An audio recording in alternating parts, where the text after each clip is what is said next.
India, I welcome you heartily. You can come forward, I guess. There's enough seats. Please come forward. So you'll be able to hear better.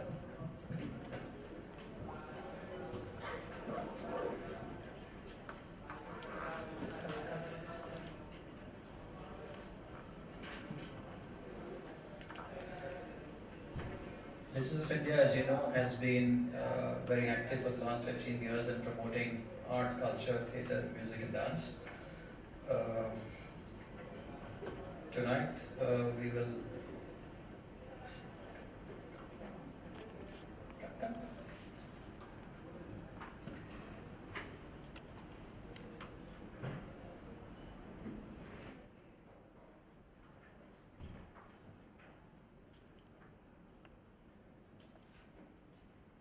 Tonight we are in for a feast based on the mysticism of Gurudev Rabindranath Tagore. Gurudev Rabindranath Tagore is best described as a polymath. It's a Greek word that describes people who have expertise over a variety of domains. People like Leonardo da Vinci or Michelangelo, Galileo, Benjamin Franklin, and of course Gurudev Rabindranath Tagore. He had a very seminal influence on Bengali art, and of course he was awarded the Nobel Prize in 1913, and also was knighted in 1915. He was a man of many talents, an author, poet, playwright, composer, humanist, universalist, internationalist, reformer, philosopher, and towards the end of his life, his essays also reflect some expertise in science. It's little surprise that in the later part of his life, he had a very, very mystical influence on his works. In 2011, the Harvard University Press published what is the most detailed anthology available on Tagore, and it was co-edited by one of our speakers tonight, Mrs. Radha Chakravarti. So we're very fortunate to have her here. Please help me welcome Mrs. Chakravarti.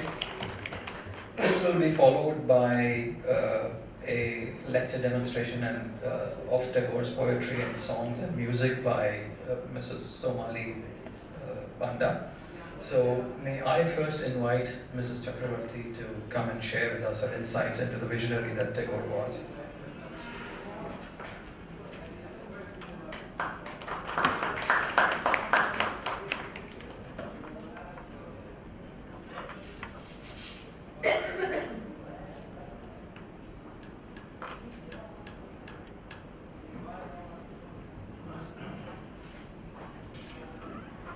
Good evening. I'd like to begin by thanking Mr. Deepa, Mr. Anand and the Youth of India for offering me this opportunity to speak on my favorite subject, Rabindranath Tagore. And I know that a feast of music awaits us, so I will keep my presentation short, but in line with the theme of this evening's program. I will speak about visionary Tagore, and I will speak about his mysticism in relation to his philosophy, in relation to his writings, but especially I will draw examples from Gitanjali, because this is now 100 years since the publication of the English Gitanjali and the award of the Nobel Prize to Tagore, and it continues. It's a poem that continues to haunt our imagination, and I feel it's very important to revisit it and think about it in our present-day context. I'd like to begin by reading some bits from a translation of a well-known Tagore song, Akash Bhara Shujya Tara. Stars fill the sky, the world teems with life, and amidst it all, I find my place. I wonder, and so I sing. I feel in my veins the ebb and flow of Earth's eternal tides, pulling this creation. I wonder, and so I sing. I have seen, I have heard, I have poured my being upon the breast of earth. Within the known I have found the unknown. I marvel, and so I sing. In this translation of the Bengali song Akash Bhara Shuddhatara, Rabindranath Tagore affirms his awareness of the universe and his place within it. In awe and wonder, he senses within himself and in the world around him the presence of the life spirit of the universe. All of Tagore's writings express this extraordinary vision of the connectedness of things, the fundamental principle of unity that underlies the diversity and plenitude of creation. Tagore's mysticism is evoked by a profound sense of the soul's desire for union with the eternal. But this abstract faith does not preclude an active involvement with the concrete and the particular. For Tagore's vision is built upon a paradox. He locates the transcendent in the ephemeral and the universal in the particular. In the humblest of places, he detects greatness and spiritual glory. His philosophy does not take him away from a strong engagement with social realities, nor does his mystical vision direct his gaze away from the world of human strife. This is the paradox I wish to explore in this presentation, to highlight the contradictions and inner conflicts that underlie and enrich Tagore's vision. Tagore was born in 1861 into a Brahmo family. As religious reformers, they belonged to a monotheistic sect that did not believe in idol worship and the other trappings of Hindu orthodoxy. His upbringing was eclectic. He was exposed through the intellectual and cultural environment of his home to a wide range of influences from East and West. Early in life, he developed a sense of wonder at the miracle of the universe. In Jivan Smriti, of my reminiscences, he tells us, and I quote, "I remember my childhood, when the sunrise, like my playfellow, would burst into my bedside with its daily surprise of morning, when the faith in the marvelous bloomed like fresh flowers in my heart every day, when the patter of rain at night brought dreams from the fairyland and mother's voice in the evening gave meaning to the stars."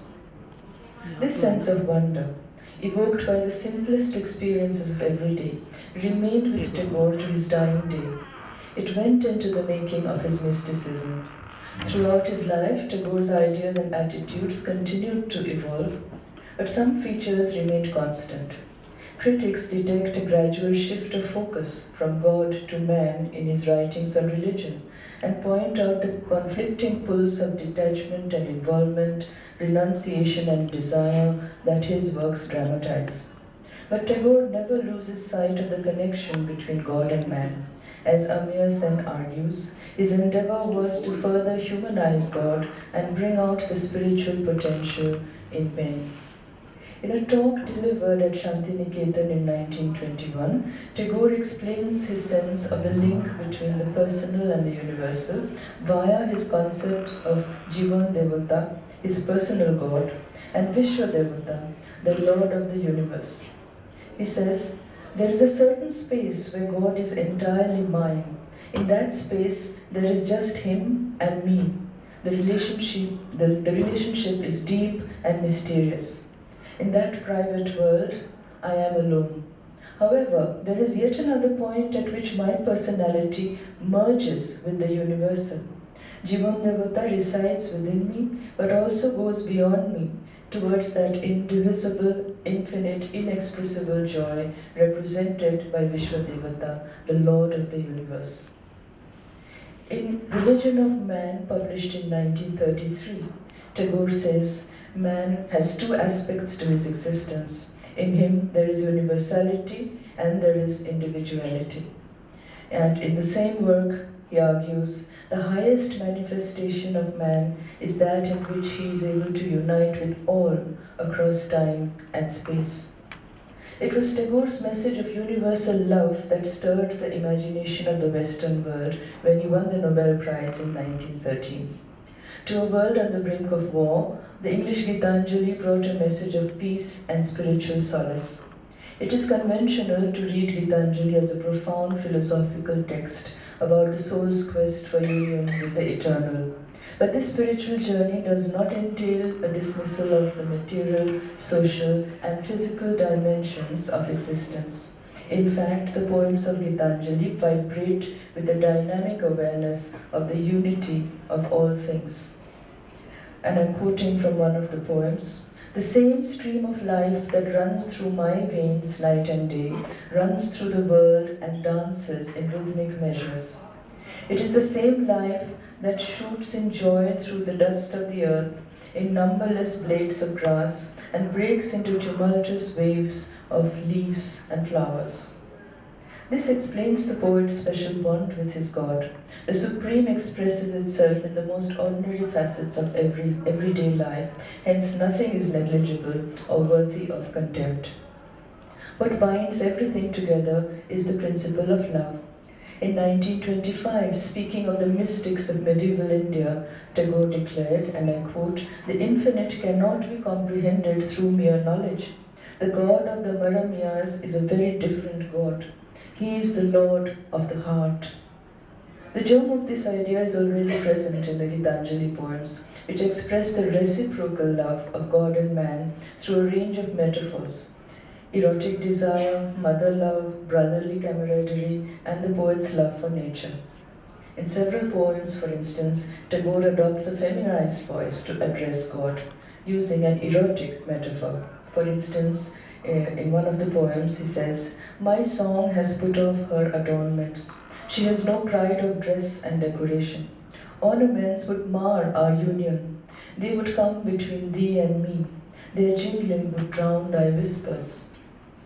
All these metaphors signify the ultimate form of love, God's love for all of creation and the soul's yearning for union with the divine. In Tagore's scheme of things, therefore, the world rediscovered through the vision of the mystic is not an illusion. Gitanjali is at one level a celebration of the beauty of creation, the seasons, earth and sky, the flora and fauna of the land. At the center of this universe is man, beloved of God. The poems of Gitanjali also affirm the mutuality of the love that binds man to God. What hampers this love is the ego and the desire for material assets like wealth and power. In one of the poems, he says, "The child who is decked with prince's robes and who has jeweled chains round his neck loses all pleasure in his play. Mother, it is no gain, thy bondage of finery, if it keep one shut off from the healthful dust of the earth, if it rob one of the right of entrance to the great fair of common human life." Here the poet aligns himself with the stream of common humanity, rejecting the culture of avarice. In another poem, the one who tries to enslave the world finds himself enchained by his own craving for authority. And I quote some parts of it. "Prisoner, tell me, who was it that wrought this unbreakable chain?" "It was I," said the prisoner, "who forged this chain very carefully. I thought my invincible power would hold the world captive, leaving me in a freedom undisturbed. Thus night and day I worked at the chain with huge fires and cruel hard strokes. When at last the work was done and the links were complete and unbreakable, I found that it held me in its grip." Tagore's mysticism thus rejects some forms of desire while legitimizing others. The principle of love, which finds its supreme form in the relationship between man and God, expresses itself in manifold ways that are inclusive rather than exclusive. The senses have a role in it, as much as the spirit and the intellect. And I quote, "Deliverance is not for me in renunciation. I feel the embrace of freedom in 1,000 bonds of delight. No, I will never shut the doors of my senses. The delights of sight and hearing and touch will bear thy delight."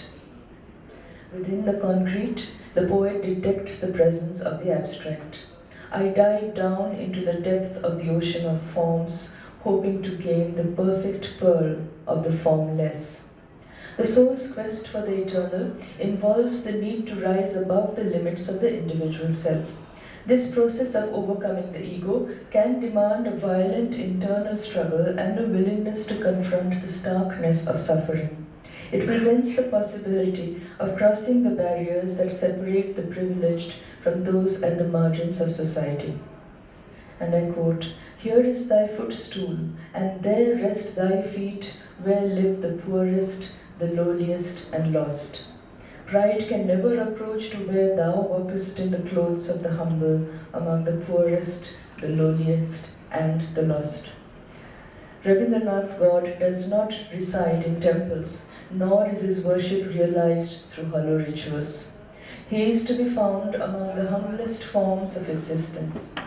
In this emphasis on a secular, tolerant approach, Tagore may be compared to Kabir, whose poems he had translated. Poem 11 of Gitanjali asserts Tagore's dislike of orthodox religion, his respect for the common man, and his faith in the dignity of labor. And I quote, "Leave this chanting and singing and telling of beads. Whom dost thou worship in this lonely dark corner of a temple with doors all shut? Open thine eyes and see thy God is not before thee. He is there where the tiller is tilling the hard ground and where the pathmaker is breaking stones.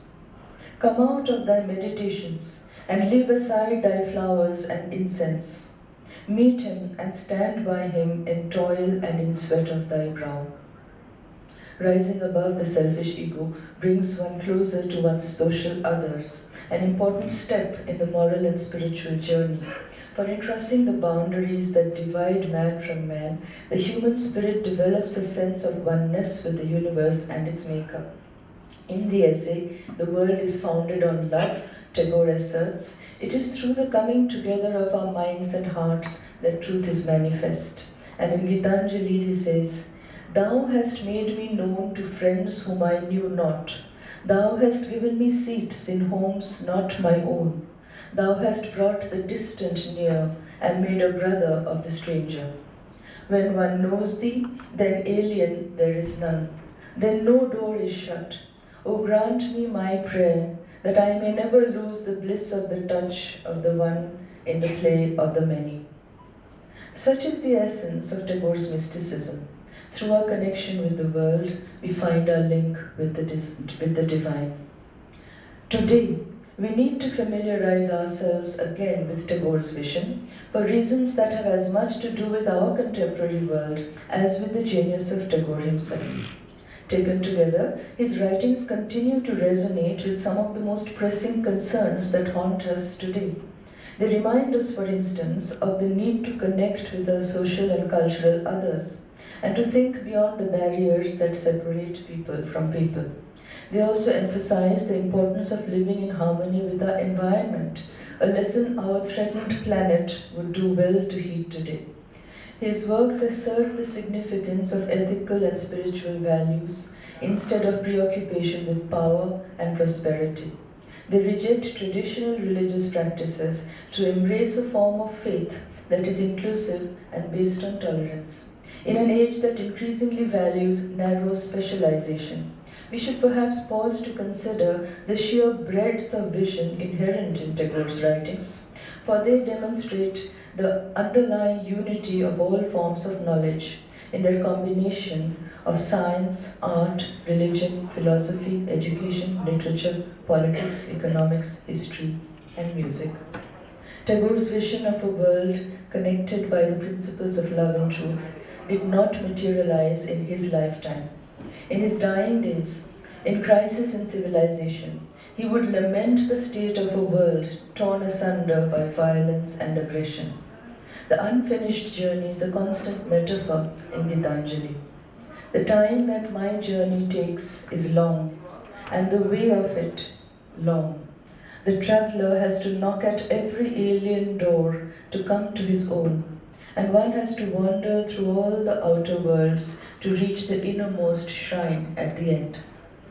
Rereading Tagore in the 21st century brings home to us the fact that the journey to a better world still continues in our day, for the transformation envisioned by Tagore still remains beyond our reach. Thank you.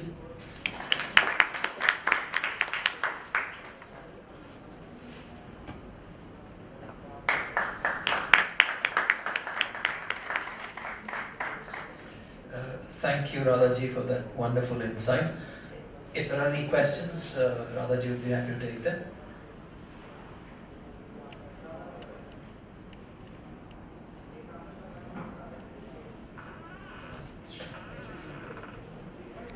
Introduce you to Ms. Somali Panda. She's a musician, a vocalist in the sphere of Hindustani classical music. She's a Sangeet Visharat from the Pathkhande School of Music. Influenced by Tagore's music at an early age, she is currently working on Tagore's mysticism music, urban folk, world music backdrops like flamenco, fado, Turkish music, desert music, and even jazz. She's releasing an album by this year end. She has composed music for a number of theatrical productions and documentary films, performed at numerous prestigious musical festivals around India.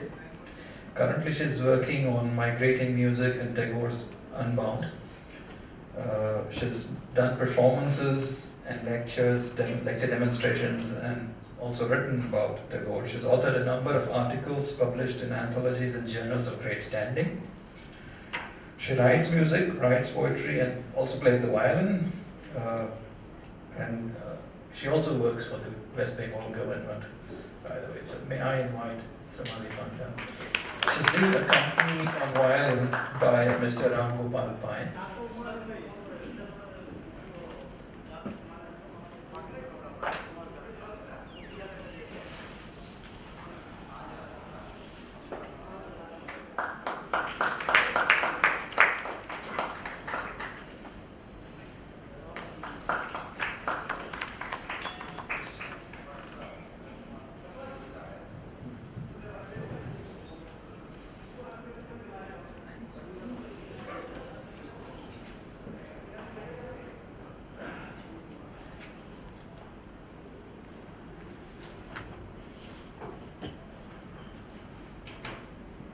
Good evening.